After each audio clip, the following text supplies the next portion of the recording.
Hello everyone. In this video, we are going to discuss about the forces between multiple charges from the chapter Electric Charges and Fields of class 12 physics. So, first of all, let us discuss about the principle of superposition. See, according to this principle of superposition, force on any charge due to a number of other charges is the vector sum of all the forces on that charge due to the other charges taken one at a time. That is, the individual forces are unaffected due to the presence of other charges. Here, let us consider a system of three charges Q1, Q2 and Q3. See, Q1 is placed here, Q2 is placed here and Q3 is placed here. The position vector of Q1, that is vector R1, let this O be some origin. Now the position vector of Q2, that is vector R2, position vector of Q3, that is vector R3. Okay, then you see I have taken the displacement vector to Q1 from Q2 as vector R12. And you see this vector R12 has a magnitude as well as a unit vector. I mean it has a magnitude and a direction. The direction is given by this unit vector R12 cap. So R12 cap is a unit vector which is directed from Q2 to Q1. Okay. Now you see the displacement vector from Q3 to Q1, that is taken as vector R13. This vector R13 has also a magnitude and a direction. So this unit vector R13 cap, that actually gives us the direction to Q1 from Q3. Okay. Now you see, according to the principle of superposition, the net force on the charge Q1, you see there are three charges Q1, Q2 and Q3. So definitely there will be a Coulomb force between Q1 and Q2 and there will be a Coulomb force between Q1 and Q3. Okay, so if we try to find out the net force acting on Q1, you see there will be a force due to Q2 on Q1, there will be a force due to Q3 on Q1. So the net force on Q1 will be what? It will be the sum of force on Q1 due to Q2 and the force on Q1 due to Q3. So I am taking the net force on Q1 as vector F1. Okay, that is, you see, suppose these charges are positive charges. So there will be a Coulomb force of repulsion, electrostatic force of repulsion between them. So you see this Q2 will try to push this Q1 away from it. Q2 actually repels Q1. Okay, so there will be a force on Q1 due to Q2 along this direction because Q1 is trying to, move this Q1 away from it. So I am taking this force on Q1 due to Q2 as vector F12. Okay, similarly, you see there will be a force on Q1 due to Q3.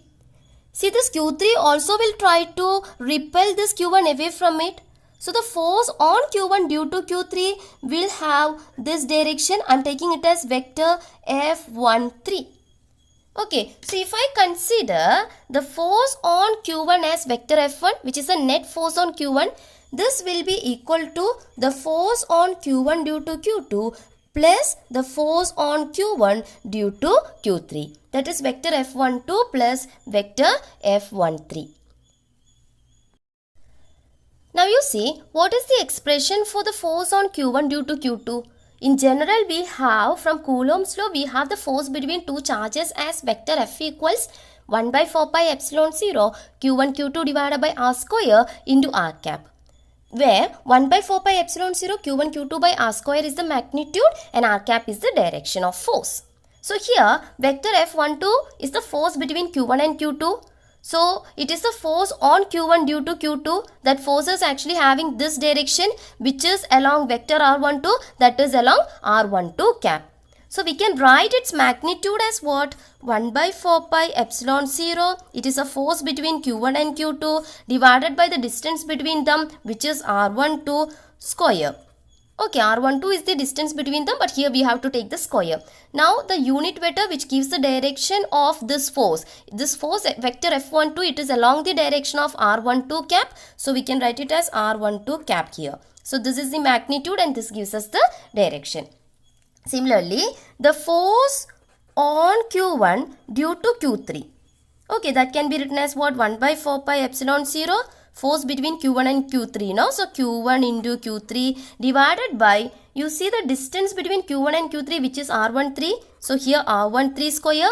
Now you see the force is actually vector F13. It is along this direction of vector R13. So vector R13, that direction is actually given by this unit vector R13 cap. So here you can write R13 cap. So here we can write the expression for the net force acting on Q1 vector F1 as what? Sum of these two, that is 1 by 4 pi epsilon 0 Q1 Q2 divided by R12 square into R12 cap plus 1 by 4 pi epsilon 0 Q1 Q3 divided by R13 square R13 cap. So this is the expression for the net force acting on Q1 due to these two charges Q2 and Q3. Now, if there is a system of n charges Q1, Q2, Q3, Q4, Q5, etc. Qn, then what will be the net force on one charge due to all other charges? You see, we just considered an example of a three charges system. But here we are going to consider a system of n charges. Okay, so suppose a charge Q1 is present here, a charge Q2 is here, a charge Q3 is here, a charge Q4 is here, another charge Q5 is here. So n number of charges are there. You can take Q6, Q7, Q8, etc. Okay, so you see, if we try to find out the force on Q1, you see there will be a force on Q1 due to Q2. There will be a force on Q1 due to Q3.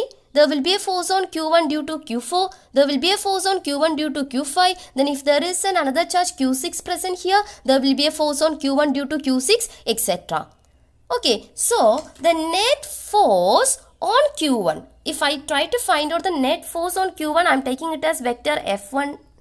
So the net force on Q1 due to all other charges, that will be what? The sum of, vector sum of force on Q1 due to Q2.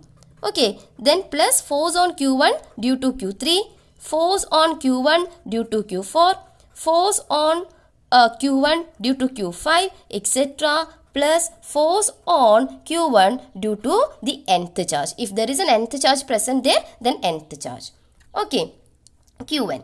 So you see, this can be written as what? Vector F1 equals, you see, vector F12 will be what? 1 by 4 pi epsilon 0 Q1 Q2 divided by R12 square into R12 cap. Okay, similarly, vector F13 is 1 by 4 pi epsilon 0 Q1 Q3 by R13 square into R13 cap. So in all the terms, you see, 1 by 4 pi epsilon 0 is common. So I am taking it outside. Okay, then rest for vector F12 we will be having Q1 Q2 by R12 square into R12 cap plus for vector F13. Vector F13 is actually 1 by 4 pi epsilon 0 Q1 Q3 by R13 square into R13 cap. Okay, plus etc. Plus if there is an nth charge, then Q1 Qn divided by R1n square into R1n cap. Now you see, here 1 by 4 pi epsilon 0, that is already taken out because it is common in all these terms, vector F12, vector F13, etc. Now you see, here we have Q1, here we have Q1, here we have Q1. In all the terms within the bracket, we have Q1. So we can take that Q1 also outside. So I am taking it as, I am writing it as vector F1 equals Q1 by 4 pi epsilon 0. That is Q1 into 1 by 4 pi epsilon 0, which is Q1 by 4 pi epsilon 0. Then here we will be having Q2 by R12 square into R12 cap, Q3 by R13 square into R13 cap, etc. So I am using summation. So we can write it as summation over I equals 2 to n Qi divided by R1i square into R1i cap. Okay, that is, this expression, this long expression can be written like this. What does it mean actually? Summation means we have to add each terms. So Q1 for 4 pi epsilon 0, that is common for all the terms. Then we have to substitute this I as 2. So this becomes Q2 by R12 square into R12 cap, which is this term. Summation, no? So plus, then I equals 3. Then Q3 by R13 square into R13 cap, which is this term, etc. So in this video, we have discussed about the force between multiple charges and the principle of superposition. I hope it is clear to you. Thank you.